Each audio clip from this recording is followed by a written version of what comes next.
Thanks for tuning in, guys. My name's Dr. Dan and we're here with Jordan.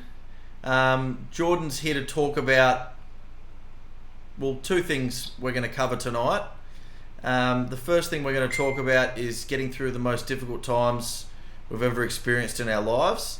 We're also going to talk about things we can use in our day-to-day lives to help us achieve our deepest, wildest goals and dreams. So thanks for joining us, Jordan. Now, I know a bit about you, Jordan. But for the viewers that are watching, can you tell them a bit about who you are, where you come from, and something about yourself? Yeah, certainly. I'm a doctor by profession, though I'd like to think that doesn't define who I am. I come from a rural area in eastern Victoria and grew up and spent most of my life there. Prior to going off to university in Melbourne, I did an undergraduate degree in biomedical science and then studied graduate degree in medicine with Monash. At the start of med school, I started with the sponsorship of the Royal Australian Air Force, and subsequently now I'm working as an aviation medical officer in Adelaide for them. So that's really a bit of an idea about my professional life. Personally, and I think more importantly, I have a wonderful family with 2 young children. I've got a son and a daughter, 5 and 3, and a beautiful wife who I love very much. They bring all the meaning behind why the professional life is important. Because I think without that aspect, it would lose a lot of meaning for me. In my spare time, I like to spend it with my family. Occasionally, when I get the opportunity, I don't mind picking up a guitar and having a bit of a play as well. Jordan, who would you say is one of the most influential people in your life and why? Yeah, okay, that's a challenging one, and I might take a bit of liberty there in answering the question, and probably not give a clear-cut answer. I think there's a couple of different people in my life, both people that I know and those that I don't know that have been significantly influential along my journey. So I'd have to say certainly that my parents are naturally the most influential people in my life, and I think whether people realise it or not, it would be very true for most people.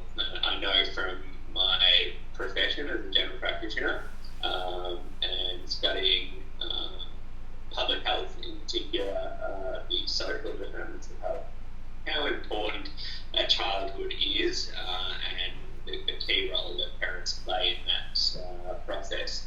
I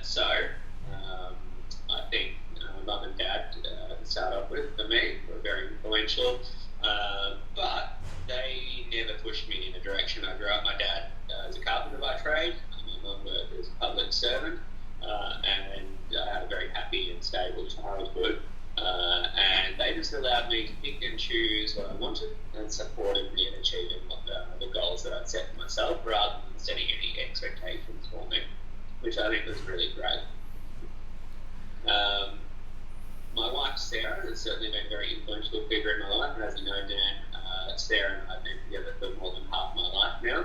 We met when we were in high school, and she's certainly been very important in shaping who I am. Leading a little bit more professionally, I'd probably say that when I was 13, I joined the Australian Air Force Cadets, which is where I first got exposure to a youth development organisation, and I was the beneficiary of it in that case. And one of the adult staff members there, Neil Clarence, was a particular influential person for me and continues to be in my life through his demonstration of leadership and the mentoring that he's provided me. So that link between mentor and mentee, however formal that might be, or informal, is really influential, and it certainly set me on a path not only to a career in the Air Force, but also gave me the skills that I needed to be able to be a good communicator, leader, team player, and all those non-technical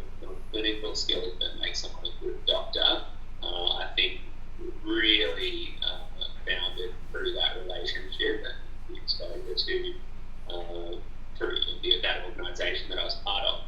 And it gave me a really good opportunity to see the difference that, at a young age, as a teenager, the difference it made in my life and other young people's lives. So I was really fortunate that when I was studying medicine, I was actually able to go back to the organisation, work as a mentor and an adult staff member, and start giving back. So I've got a reasonable amount of experience in youth development and mentoring. And that's why I was so excited to come along here, Dan, to get involved, and so impressed and proud of what you're doing here. I think it's great. If you wanted to get a little bit more abstract about the question and ask, who's been the most influential person for me, I think to be a bit obscure, I'd probably say Ira Glass is someone that's been really influential for me. Who's Aria? Yeah, I'm sorry, I don't know who that is. I don't know who that is, I'm sorry. Okay. No, I'll tell the story. So, it was a bit over 20 years ago now, Ira Glass started a radio show in Chicago. It's a weekly radio show that runs for an hour, and essentially it formed the blueprint of the modern podcast. So the podcast now, and it continues as a radio show as well, is called This American Life, and he is a master of storytelling and has really revolutionised the podcast space. So I've listened to a lot of that.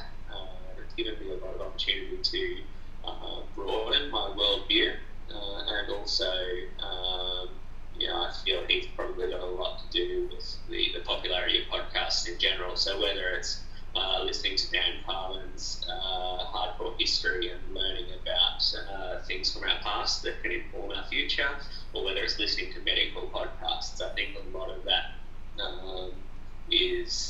stems from his storytelling. So I think I'd probably say he's someone who's been pretty influential, because every time in the car, rather than waste the time, I like to put on a podcast and learn something, whether it's a cool story or whether it's something a little bit more relevant to my profession. It's always a great way of spending that time. Do you find yourself, when you've got downtime, do you find yourself always trying to learn new things? Is that what you like to do in your spare time? Because some people don't. Yeah. Look, I love sitting with my wife at the end of the day and watching an hour of Netflix. It doesn't happen every day, but just being able to relax and have some mental space, because the rest of my day is usually filled with complex cases and planning different aspects of my work, learning, and in my downtime quite often I find myself bringing work home or studying. So getting a little bit of time just to relax, I think, is really important. It doesn't have to be just sitting there and vegging out, something just not related to my day-to-day work. So I love learning new things when I'm playing guitar, for example. So I think always striving to learn and be a better person and understand more about the world in which we live and the people around us is absolutely vital to success. But at the same time, you've got to give yourself some love as well, and ensure that you're not going to burn out along the way, because that balance is really important, and sometimes it's pretty hard to achieve. So when you're in the car and you sometimes listen to a podcast, you're obviously, from what you said, you're listening to things where it's stimulating, it's educating, might be a bit of storytelling, but it's not dramatized and it's not fictional. But when you get home to watch Netflix, what are the types of things that you find yourself watching? Are they educational as well, or are they more just fictional, just to relax? Or yeah, look, quite often we'll get stuck into a series. Some of our favourites have been Stranger Things, House of Cards, and The Crown. And I guess it just is that opportunity just to relax, and good storytelling, fictional in most cases. Some nights we decide we'll sit down and listen to TED Talks instead, which are great, bring a really rich worldview that sometimes is contrary to our own and challenges our way of thinking. So we mix it up a bit depending on how we're feeling. But I'd say occasionally there's some good fiction. It's good because it tends to, I think, get the imagination going as well, and spurs that creative thinking. Yeah. Well, I've for the viewers that don't know, I've actually spent a lot of time with Jordan in the past.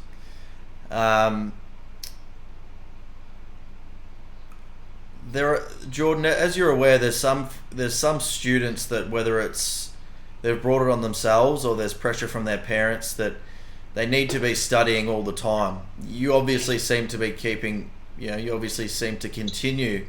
to always strike a really good balance, and I mean your achievements, and I remember your grades and stuff like that have always been exceptional.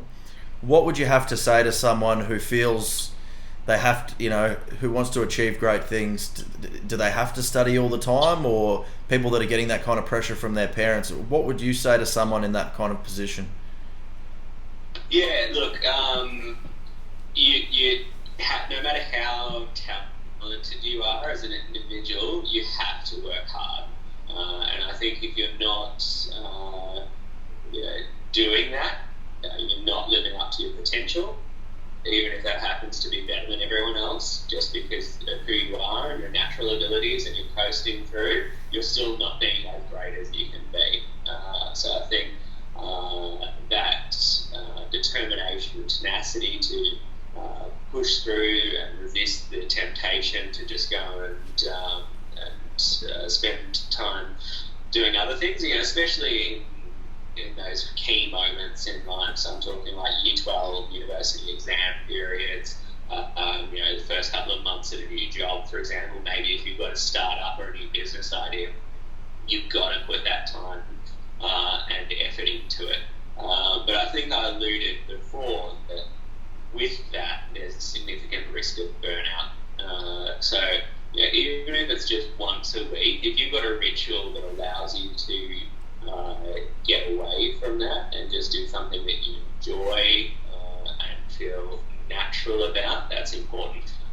So a couple of recommendations I'd have, this is very much the general practitioner coming through here, would be to exercise at least 5 times a week, 30-minute sessions, and something that's at least moderate intensity. Don't go for a stroll. Do something that's going to get the heart rate up. It's going to make you feel great. It's going to give you clarity of mind, and it's going to improve your productivity. Additionally, another way of stepping away from that study space but still being productive and doing something that's good for you is meditation. And there's plenty of apps out there that offer really high quality evidence-based platforms to do that, and Smiling Minds is one that I'd recommend. It's just ace. It's free, and some of my colleagues run workshops for people within the Australian Defence Force. So they're routinely engaging in group meditation sessions because we just know it's so effective, and it's a performance enhancer. Do you use social media? If so, what platforms are you using? Yeah, this is an interesting question. I do. I use Facebook and Snapchat, and I've been quite intentional in avoiding further use. So I signed up 11 years ago, or however long it was, that Facebook started to take off across Australia, and it naturally became a very big part of my connectivity with other people. And in many cases, especially people from overseas or people that I studied with and we now live interstate, it's an excellent way to stay in contact. So I think there's a lot of negative energy out there, especially from older generations, towards the use of social media, and arguments that it detracts from our ability to connect with the people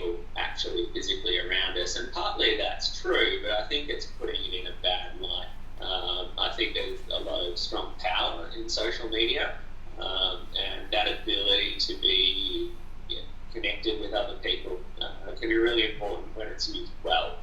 And that's the caveat there, and that's why I haven't started using Instagram or some of the other platforms. I do have a Twitter account, but very rarely use it.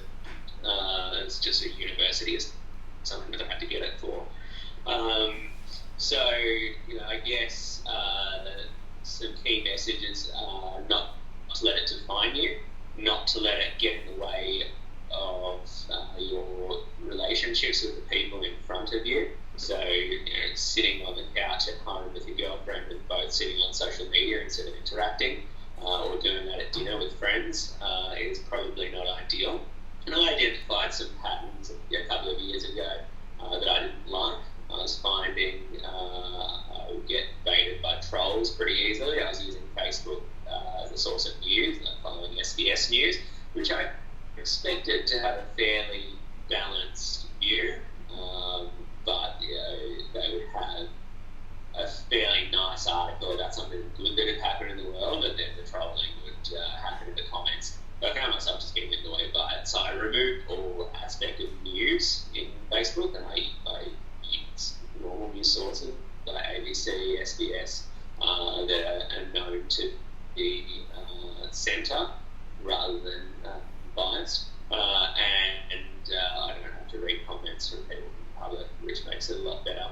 At the same time, I found that I was doing those negative things where I was spending a lot of time looking at my phone. When I visit my grandparents, I just have this habit of picking up my phone if there's a pause in conversation rather than allowing a natural pause and for the topic to move on.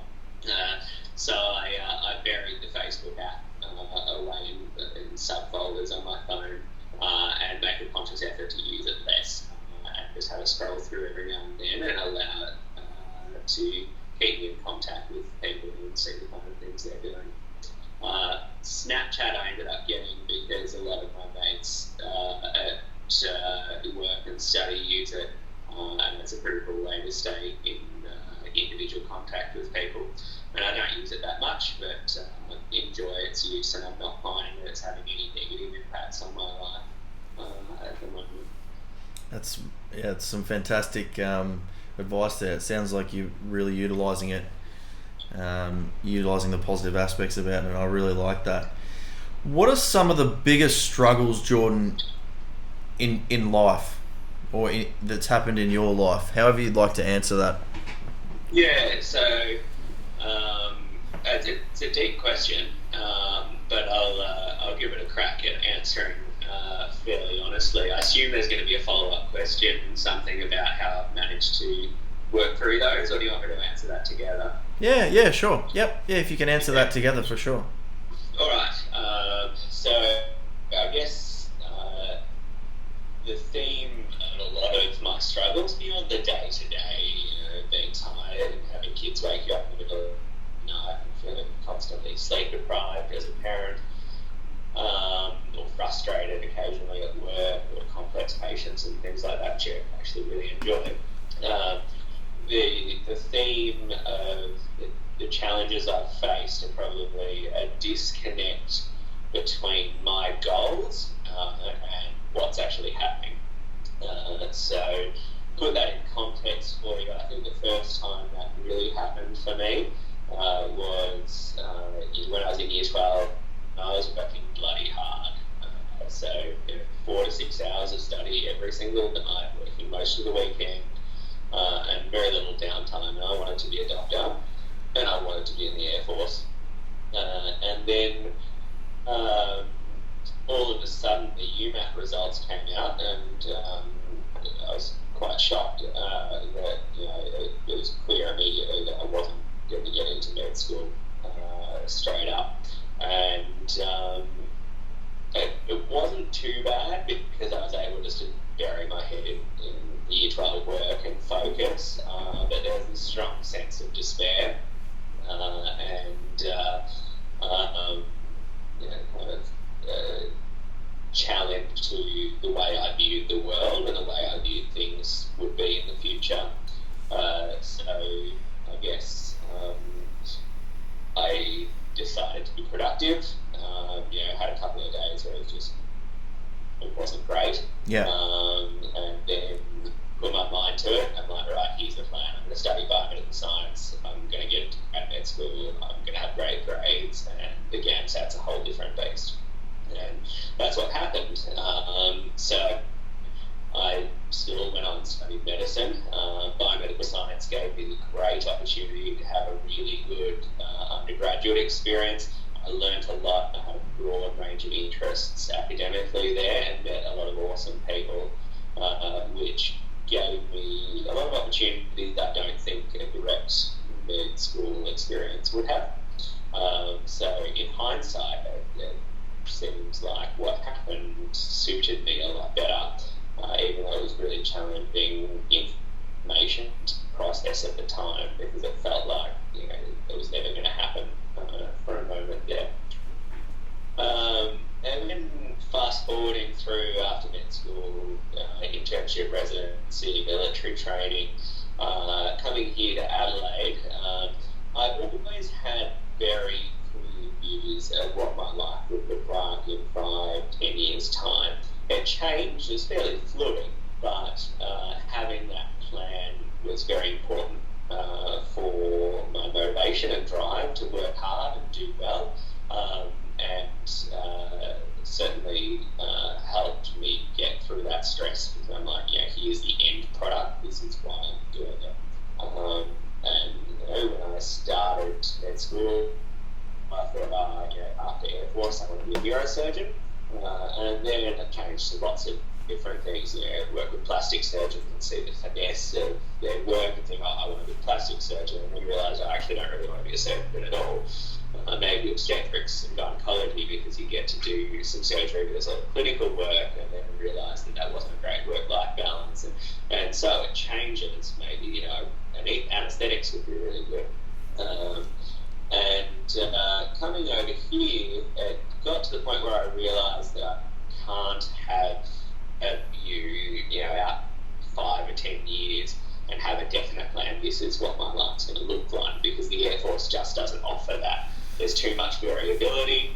The deployments, the opportunities on the other side, the prospects of staying in the military long term versus opportunities on the outside, and also having to consider a young family and the impacts it may be having on them, all meant that important 5 to 10 year view and serious goal setting crumbled away, and I found that really difficult to process, because that was my motivation, and worldview kind of altered.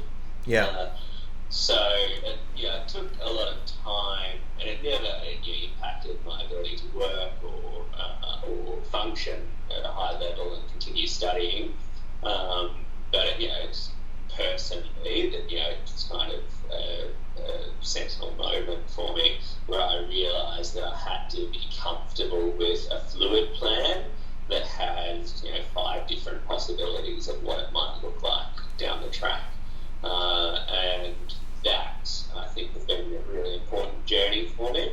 So I still advocate that going through and developing plans and goals and what you want your life to look like is really, really important.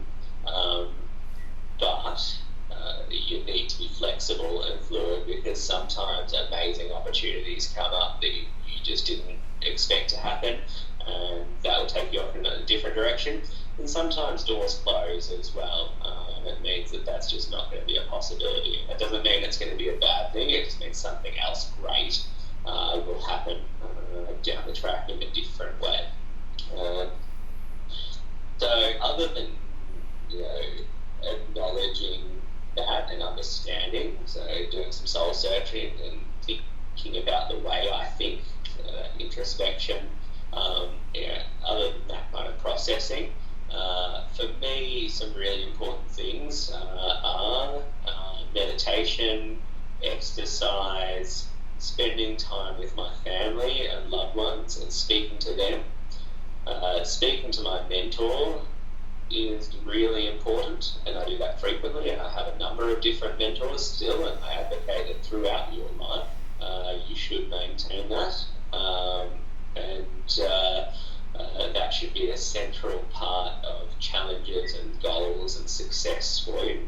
And then finally, and I don't want to sound like a cliche evangelist, but I go to church, and for me that's a really important, this won't be any surprise to you, Dan, for me that's a really important way for me to cope with hard times, and also celebrate really good times as well.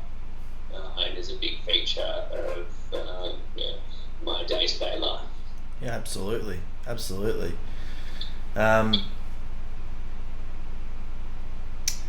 Even though you're still only young, what would you say is your greatest accomplishment so far? Would it be what you've just spoken about, overcoming those difficult times, or is there anything else that you think is also a fantastic accomplishment? Yeah. I think certainly my young family is my greatest accomplishment. When I started med school, in the very first week and then the very last week of med school, we had Ranjana Srivastava, who's a physician, oncologist and author, come and speak to us. And she challenged us on both occasions to be able to define who we are. So in response to the question, who are you, without mentioning that you're a doctor. And I think, whatever profession that we can apply it to, in this case, speaking more broadly, I think it's really important to be able to answer that question of who you are. And I know at the very start I did mention that I was a doctor as the first thing, because I felt in this context it gives me a little bit more credibility of why people might want to listen to what I'm saying. But I agree, it's really important. So yes, I've come to my general practice fellowship at the moment, Master of Public Health, studying good marks, all those kind of things, and overcoming adversity. I think my greatest achievement is my family, my wife and children, and their well-being and the way they lift me up is a great achievement. And I think outside of that, I think probably transitioning from when I was a teenager to how I am now, in understanding that success isn't about what kind of car you drive, or how much money you have, or whether you're wearing a Rolex. Those things are nice, and those are things that you can quite well strive for.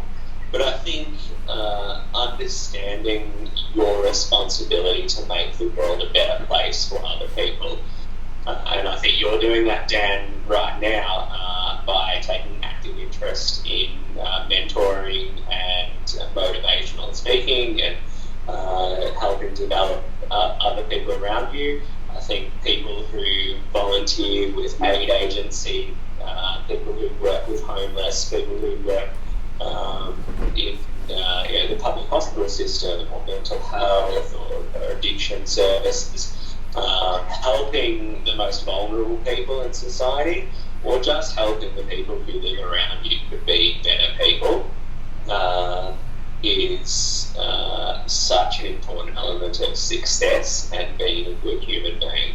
So I'd probably say that transition and understanding is probably a great achievement for me as well, and it's certainly transformed my worldview, my ideas of success, and what my goals are in the future. What is your favourite thing about yourself? Yeah, this is a tough one. I would say my tenacity or a drive for hard work.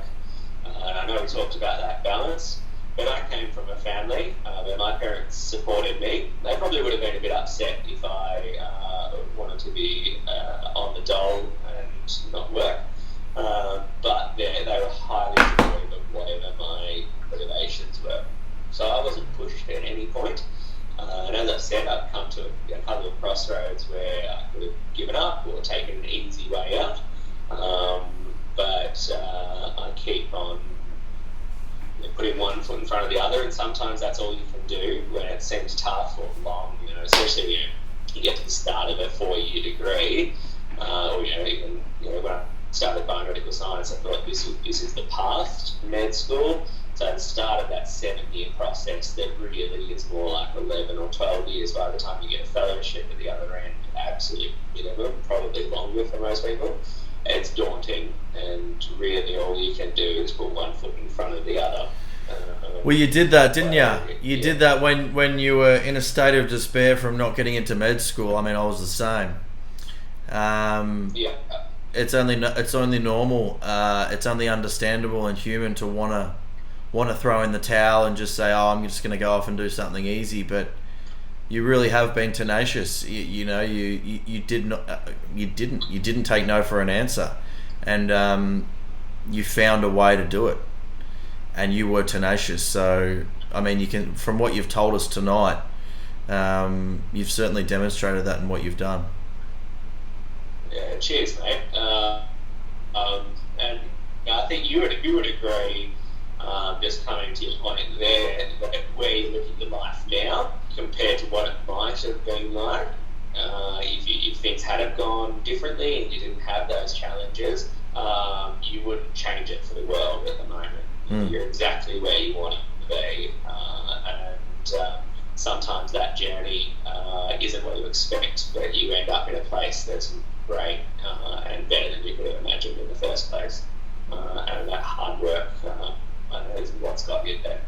Yeah, it's a good point. It's a good message to those listening that, when one door closes, another one opens, and I think you need to be optimistic and sometimes tenacious enough and persistent enough to really see those other doors opening. And there's for every hardship that we encounter in our lives, there's always positives that we can draw from it. And it's not always easy to see it at the time, but when you push through those tough times, life can actually become brighter than you ever imagined.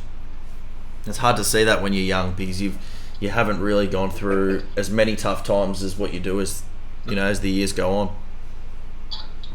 Yeah, and that's where mentorship becomes so important, because you're actually getting that perspective from someone who has walked the road before you. Yeah.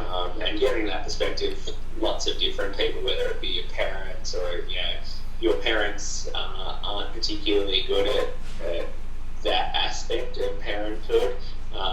Then getting in contact with someone that's a professional mentor or volunteers, someone that works in the field that you want to, just absolutely ace to get you through that. Yeah. Jordan, what is something you're certain you'll never experience, and why?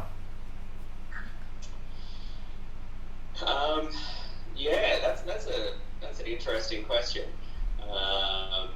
There's probably a lot of things I'm fairly certain I won't experience. I would hazard to rule things out though, because you never know where life's going to take you. I am fairly confident that I won't ever experience financial hardship now. So as part of my planning for the future, I've set up a job and career that I enjoy, and that also means that my family and I are well provided for and will be into the future. So I'm pretty much certain that I'll be all right and comfortable and get to enjoy the things I really love, like traveling and fine dining, getting to go out and do cool things with my kids, and enjoy a good work-life balance and quality of life without having that stress of worrying about money.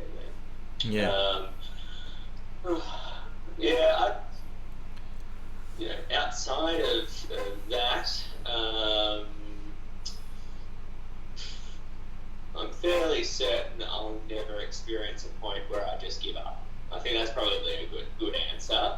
I'm certain I'll never experience despair so strong that I just throw in the towel. Yeah. With whatever challenges faced within life.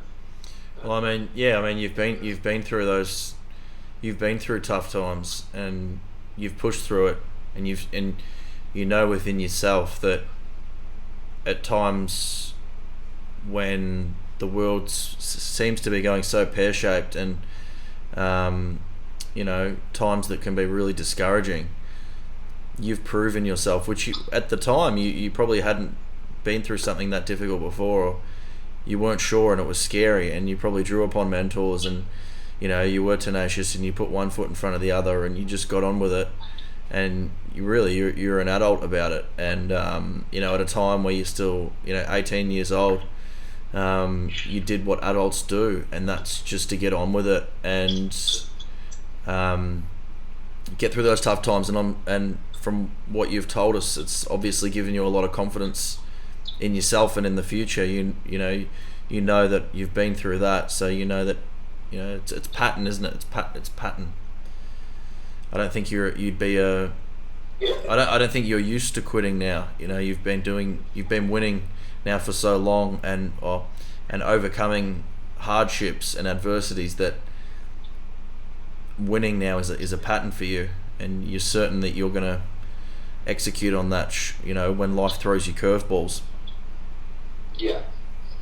It's not to say that it's not challenging still when it happens, but that's when you knuckle down and take stock of things, and keep cracking on, maybe with a slightly different tack than you had been doing previously. Yeah. Jordan, who is one person you trust the most, and why? That's an easy one. Easiest one on the list so far. Apart from me. My wife. Oh, yeah. Obviously apart from you, Dan. My wife.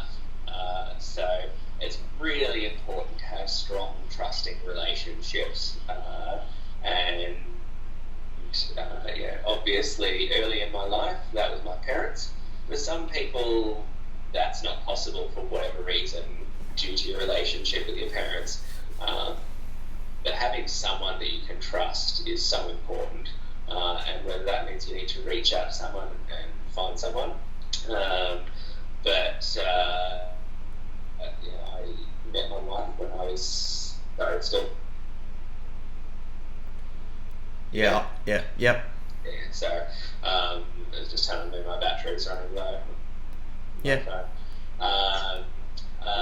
So meeting my wife when I was 15 meant that I was much younger than most people. I certainly don't expect that that's a normal experience.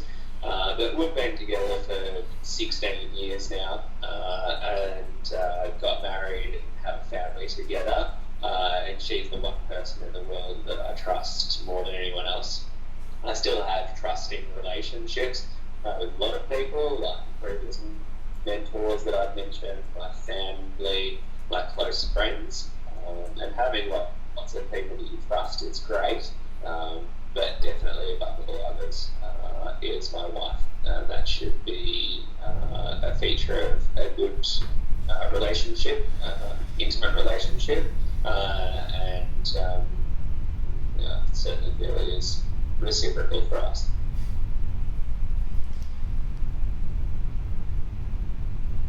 Well, Jordan, I just want to say thank you.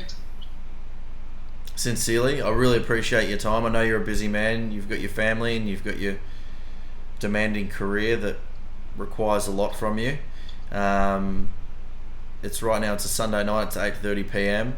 And I just want to say, and I hope that someone's watched this and has gotten something out of it. I think there's a lot to take from this man. He's an incredibly inspirational being. He inspires a lot of people. He inspired a lot of people. Quite a few years ago now when we went to university, and it's just I can't thank you enough, and really appreciate your time. Sincerely, really do. It's absolutely my pleasure. Thank you for taking the initiative. Thank you for asking me. I think it's a really big honour to feel that my experience may be able to help other people. And thanks to everyone who's listening as well. I hope that it's given some food for thought. You might not agree with everything I've said, might not agree with any of it, but if it's challenged you to think a little bit more deeply, then I think it's been a very well use of our time, worthy use of our time. Thanks so much, mate. You have a great evening. Sleep well. Enjoy your week. And I know you're going to have a great week. And give my best to your family, mate. Cheers, mate. It's been an absolute pleasure. Take care, and thanks for the opportunity. Thanks, mate. We'll talk to you soon. Yeah, see you, mate. Bye. See you, mate. Bye.